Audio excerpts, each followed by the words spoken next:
Right, thank you Chiranjeevi గారు. ఒకసారి బండారు రామారావు గారితో మాట్లాడదాం. Sir good evening sir. Good evening Srinivas గారు, నమస్తే. ఎట్లుంది సార్ బడ్జెట్ ఓవరాల్గా? మొత్తానికైతే 53,40,000 కోట్ల కేంద్ర బడ్జెట్. ఇది అంకెల గారేడు అనుకుంటామా? దీంట్లో నిజంగా మరి చిరంజీవులు గారు చెప్పినట్టుగా పేదవాడికి చేరుతుందా ఈ బడ్జెట్? దీంట్లో 25 లక్షల కోట్ల మందిని 25 కోట్ల మంది భారతీయుల పేద ప్రజల జీవన పరిస్థితులు మెరుగుపరిచామని మరి నిర్మలా సీతారామన్ గారు 9వసారి మరి బడ్జెట్ ప్రవేశపెట్టారామె. ఇప్పుడు మరి చివరి పేదవాడికి ఈ బడ్జెట్ చేరుతుందంటారా? ఏం చెప్తారు? శ్రీనివాస్ గారు, మీకు చిరంజీవి గారికి, అతని గారి గారికి, కత్తి వెంకటేశ్వర గారికి 99 ప్రేక్షణ నమస్కారం. కొంచెం ఇష్టం, కొంచెం కష్టం. చిరంజీవి గారు చెప్పినందుకు పూర్తిగా ఏకీపిస్తున్నాను. ఎందుకంటే ఇక్కడ చారి గారు చెప్పింది ఉపయోగించడం కాదు, కానీ గాంధీ మాత్రం ఒక మంచి మాట అన్నారు. ఏదైనా మీరు పని తలపెడితే అది సమాజంలోని పేదవారికి అతి కింది స్థాయిలో ఉన్న పేదవారికి చేరుతుందా లేదా అది ఆలోచించి పని మొదలు పెట్టమని. నేను సీతారామన్ గారి బడ్జెట్ కంటే ముందు నిన్న ఆర్థిక సర్వే పెట్టారు, 3 రోజులు ఇస్తాం. ఆర్థిక సర్వేలు ఏం చెప్పిందో మనం చెప్పుకోవాలి అన్నమాట. సంపద కేంద్రీకృతం అవుతుంది, పేదవాడు పేదవాడిగా మారిపోతున్నాడు. ఏమైనా అప్లిఫ్ట్ అవుతుంటే సంక్షేమ పథకాల ద్వారా ఆరోగ్యం, విద్య కోసం చెప్పే ఖర్చులు మొత్తం మొదటికి వస్తున్నారు. అంటే పేదరిక నుంచి బయటకు వస్తున్నారు, పేదరిక నిర్మూలన జరుగుతుంది అనిపిస్తుంది, కానీ మళ్ళీ పేదరికం నెట్టబడుతున్నారు.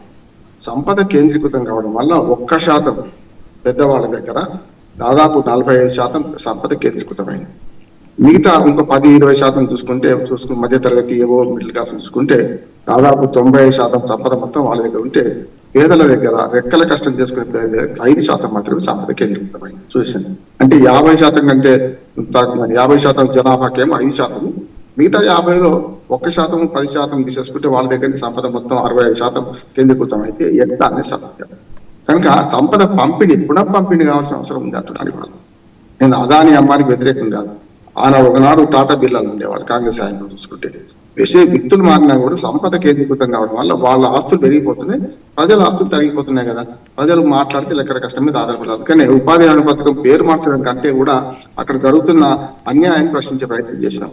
ఇప్పుడు తెల్లారి రెక్కలు అమ్ముకుని బతికే వాళ్ళకు అదే ఆధారం. అటువంటిప్పుడు ఎట్లా అని ఒకటి. రెండోది కూడా ఏమంటారంటే ఆర్థిక సర్వేలో చెప్పిన ఆర్థిక అసమానతలు పెరుగుతున్న క్రమాన్ని చూసుకుంటే 16వ ఆర్థిక సంఘం సిఫార్సు కూడా మనం పరిశీలించాలి. 16వ ఆర్థిక సంఘం సిఫార్సులు స్పష్టంగా ఇవాళ ఏదైతే ఉన్నవాడికి దోచిపెట్టేది లేని వాడికి, అంటే మనకు దేశంలో ఉన్న దక్షిణ భారతదేశం, ఉత్తర భారతదేశం దగ్గర ఉంటే దక్షిణ భారతదేశంలో కొంత ప్రగతి కనపడుతుంది. అయితే రేపు పొద్దున ఫలాలు కూడా అట్లాగే వస్తాయి కదా. అంటే ఎప్పుడైనా మాకు తల్లికి 4 పిల్లలు ఉంటే కొంచెం బలహీనులకి 4 మెతుకులు పెట్టడం తప్పు కాదు.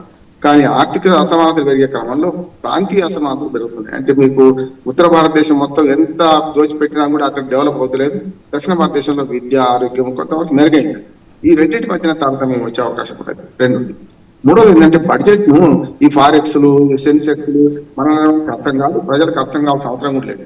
కానీ ప్రజలు గీట్రా ఏం తీసుకుంటారు? మన శ్రీనివాస్ గారు ఒక చిన్న, నేను గురిజాడ అప్పారావు గారు రాసిన కన్యాశుల్కం ఒక నాటకంలో ఒక చిన్న సంఘటన చెప్తాను.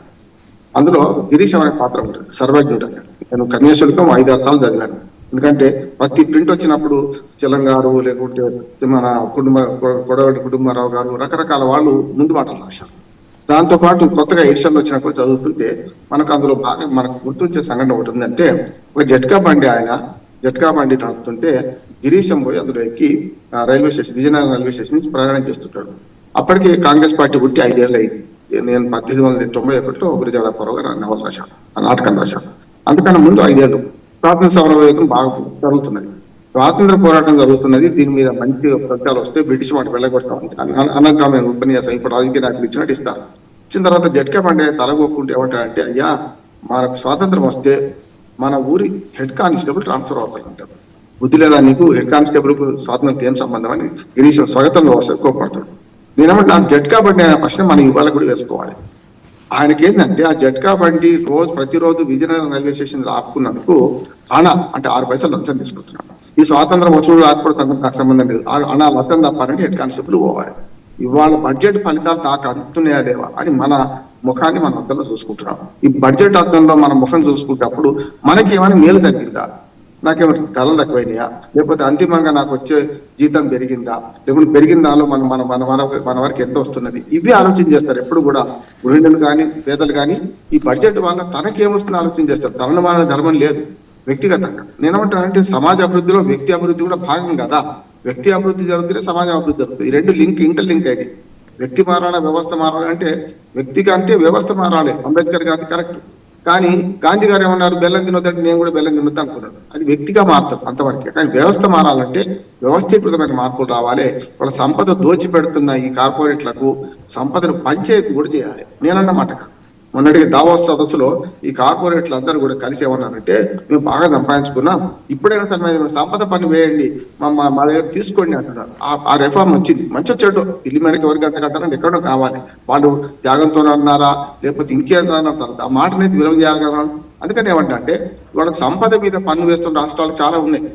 వారసత్వ సంపద మీద కూడా పన్ను వేస్తున్న రాష్ట్రాలు ఉన్నాయి. ఆదాయ పన్ను కట్టే చారిగా చెప్పారు, ఆదాయ పన్ను కట్టే వాళ్ళే పన్ను కట్టే వాళ్ళు కాదు. చిల్లర సిగ్గరగట్టు అదే పని ఎంతండి, మొత్తం అంతా 6 కోట్ల మంది రిటర్న్స్ దాఖలు చేస్తున్నారు. అలా 3 కోట్ల మంది ప్రభుత్వ ఉద్యోగులు, ప్రభుత్వ రంగంలో ఉద్యోగులు ఉన్నారు. మిగతా వాళ్ళందరూ కూడా మామూలు. అట్లా చూసుకుంటే ఆదాయ పని ఎగ్గొట్టడానికి నాలాంటి అడ్వకేట్లను పెట్టుకొని వాళ్ళు ఏం చేస్తారు, సీఎల్ని పెట్టుకొని వాళ్ళు ఆదాయ పని ఎట్లా ఎగ్గొట్టాలని చూస్తారు. కానీ అది కాదు, ఆదాయ పని మీద వచ్చే ఆదాయం కంటే చిల్లర సిగ్గారు కదా అన్నట్టు. మీరు తిరుపతి తిరుమల చూడండి, 1 కోటి 2 కోట్లు విరాళం ఇచ్చేటోళ్ళు లేకుంటే ఏదైనా చేసేటోళ్ళు 10 మంది కాదు. కానీ ప్రతిరోజు హుండీ ఆదాయం 5 కోట్ల రూపాయలు మినిమం, అటు ఇటుగా వస్తే 5 నుంచి 6 కోట్ల రూపాయలు వస్తుంటుంది. మరి ప్రతిరోజు హుండీలో వేసేవాళ్ళు పేదవాళ్లే కదా, ఎవరైతే భక్తులే కదా. అట్లానే ఒక 5,000 కోట్ల రూపాయలు తిరుపతి తీసుకుంటే చిల్లర సిగ్గర వాళ్ళు అట్లా చేస్తుంటే మనం ప్రతి పైసా కూడా పన్ను కడుతున్నాం. మీరు జిఎస్టీ పన్నులు చూసుకోండి. ఇప్పుడు ఈ ఆదాయ పంటగా జిఎస్టీ పన్నులు ఎక్కువ పెద్దవి అంటున్నాను నేను. పరోక్ష పన్నులే కావచ్చు. ప్రతి వాడు కూడా పేదవాడు ఖర్చు పెడతాడు, పెద్దవాడు దాచుకుంటాడు. 10 లక్షలు సంపాదించేవాడు కూడా రోజుకు 10,000 ఖర్చు పెట్టి ఎక్కువ. కానీ అదే ఒక 100-1000 రూపాయలు సంపాదించిన పేదవాడు కూలివాడు ఏం చేస్తారంటే ఆ 1000 రూపాయలు ఖర్చు అవుతాయి, 1000 రూపాయలు రోజంతా. దానివల్ల ఉప్పు, మిరపకాయ, చింతపండు, దీనివల్ల పన్నులు కట్టాం మనం. అంటే మొత్తం జిఎస్టీలో భారం కూడా 65% పేద ప్రజలు కడుతున్నారు, మిగతా 35% middle class, above middle class పెద్దలు కడుతున్నారు. అందుకని ఏమంటా అంటే పన్నుల మాట కూడా మనదే. మనం వేసే ఓటుతో ప్రభుత్వాలు ఏర్పడుతున్నాయి, మనం కట్టే పన్నులతో ప్రభుత్వాలు నడుస్తున్నాయి, ఇంధనం మనం ఇస్తున్నాం, మన డబ్బా. ఇంతకుముందు చిరంజీవి గారు ఒక మంచి మాట చెప్పారు, అంటే 17 కోట్ల అప్పులు చేస్తే 14 కోట్లు వడ్డీకే సరిపోతున్నాయి. అంటే అదే గారి సంపద అమ్మగారి పసుపు జరిపినట్లే. మొత్తం 52 లక్షల కోట్లు, 53 లక్షల కోట్లు మనం మాట్లాడుతున్నాం. ఈ కోట్లన్నీ కనపడేటిగా. నా ఉద్దేశం ఏంటంటే అందులో 17 లక్షల కోట్లు అప్పు తెచ్చుకుంటాం. అప్పు చేయడం తప్పుగా.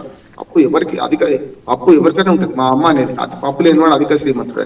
అది ఇవాళ అప్పు చేయకుండా అప్పు చేసి పప్పు కూడా తింటున్నామా, అప్పు చేసి అప్పులు కడుతున్నామా, అప్పుల కోసం మళ్ళీ అప్పులు చేస్తున్నామా అని ఆలోచన చేయాల్సిన అవసరం లేదు. మౌలిక వసతులు పెరగాల్సిందే. వ్యక్తిగతంగా లాభం కోసం చూడవద్దు, కరెక్టే. ఇవాళ ఈ బడ్జెట్ నేను కొంచెం కష్టం ఎందుకు అంటున్నానంటే కొన్ని మంచి అంశాలు ఉన్నాయి, కాదంటలేదు. కానీ విద్యకు ఆరోగ్యానికి కేటాయించే సంగతి చూడండి. ఆరోగ్యాన్ని చూడండి, మినిమం గ్యారెంటీ ఉందా?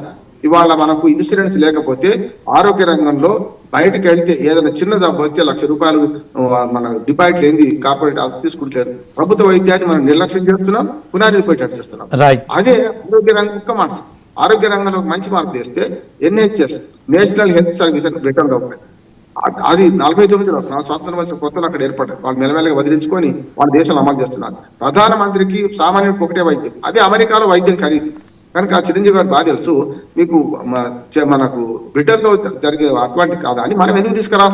ఇంకా ఆరోగ్యశ్రీలు, ఆయుష్మాన్ భారత్ లేదు ఎందుకు? నేనేమంటున్నానంటే అందరికీ ఫ్రీ వైద్యం ఇవ్వండి. మీరు ఇన్సూరెన్స్, గ్రూప్ ఇన్సూరెన్స్